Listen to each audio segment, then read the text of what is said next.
Was Muhammad a descendant of Ishmael? This is the third part of the series. This is Daniel Amari from the Religion Research Institute.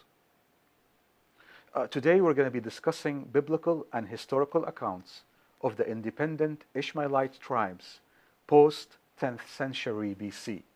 In particular, we're going to be discussing the Islamic claim that the Ishmaelites continued to live in Mecca after Ishmael migrated with Abraham to Mecca. As we have seen in the biblical accounts, that actually the Bible states that the Ishmaelites continued to live in Sinai all the way from Ishmael time to the 10th century BC.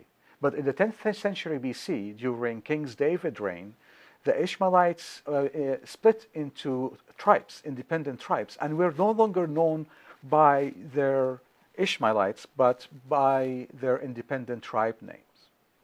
One thing that is very interesting that we find during this period is we find actually archaeological inscriptions, in particular inscriptions such as the Assyrian inscriptions and other data such as the Thamudic inscriptions of the 8th century BC, in addition to the biblical books.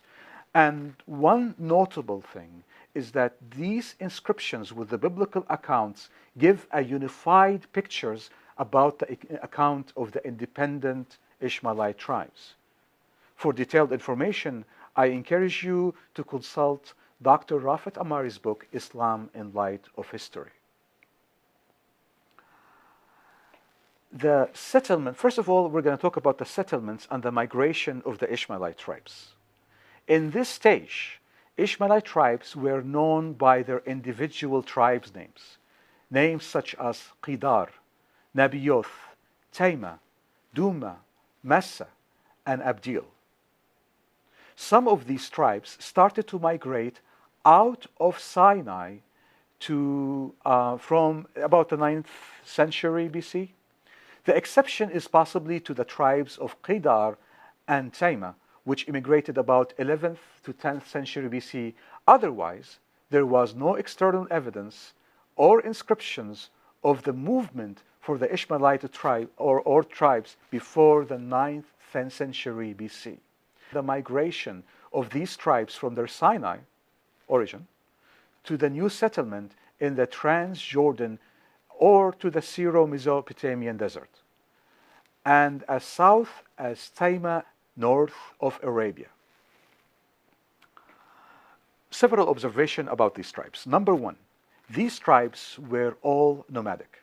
Some of them were traders, and they trade, such as, for example, the tribe of Nabioth.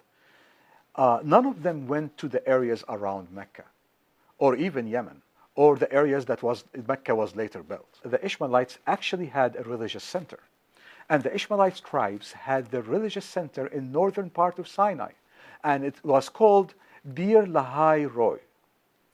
It was located in southwest of the city of Beersheba, about 13 miles of Kadesh Barnea. Ishmaelite tribes used to make pilgrimage to that center because that's the place they believed Ishmael lived, in Sinai, in northern part of Sinai. The Ishmaelites never exhibited the philosophy of monotheism. In fact, they were polytheists, worshippers. They were worshippers of primitive idols. So the question is, what happened to the Ishmaelite tribes? Well, the answer is extinction. And it starts from the 8th century BC. In the 8th century BC, Arabian tribes such as the Thamudites started to invade the southern areas indwelled by the Ishmaelites. They probably expelled the Ishmaelites north, or perhaps absorbed them, or even eliminated them. The extension of the tribes such as Qidar and Duma, as they were replaced by Arabian tribes to those in those locations. That's in the 8th century BC. In the 7th century BC, Nabioth became extinct. By the 6th century BC, due to the Chaldeans' control of the region, changes started to happen there.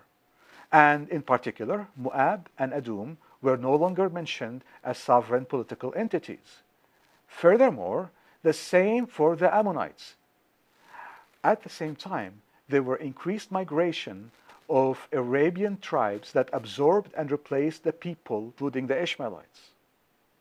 By the 5th and the 4th century BC, Ishmaelite identity was lost completely, either to extinction or to integration.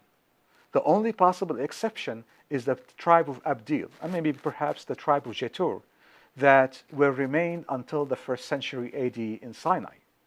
Newer tribes replaced the whole region, such as the Nabateans, who came in the 5th and 4th century BC to Transjordan and southern Syria, and also the Ghassanid and Lakhmid migrated from Yemen by the 3rd century AD. We came to the conclusion that according to history, according to the Bible, the Ishmaelites became extinct. No one came from them. No one came after them. They never went to Mecca. So that is the evidence that history, archaeology, and the Bible tells us, a unified history. This is Daniel Amari from the Religion Research Institute.